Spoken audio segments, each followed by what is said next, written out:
Hello guys! For today's ganap na stress na naman ang person. Alam niyo ba guys na pag ako'y na-stress, ang dami kong gustong gawin. At pag meron akong gustong gawin, gusto ko talaga siyang gawin agad. Charot!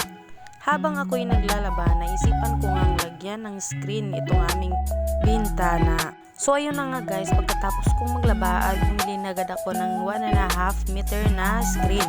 At pagkatapos ay sinimulan ko na agad siyang ikabit dito sa aking maliit na bintana.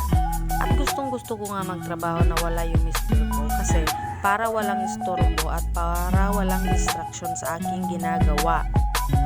So ayun na nga guys, tatapos ko na nga siyang lagyan at nilagyan ko na nga rin ng kahoy dyan sa mga gitna niya. At ayun nga yun dito sa labas na part. Sobrang satisfied nga ako sa ginawa ko, para nga akong magtitindahan niyan. Bumili nga rin pala ako ng pintura at pipinturahan ko nga yung frame niya para hindi naman siya masyadong boring tingnan. Puti nga pala yung napili kong pintura kasi ayoko naman maraming kulay kasi bahay naman to at hindi park chart.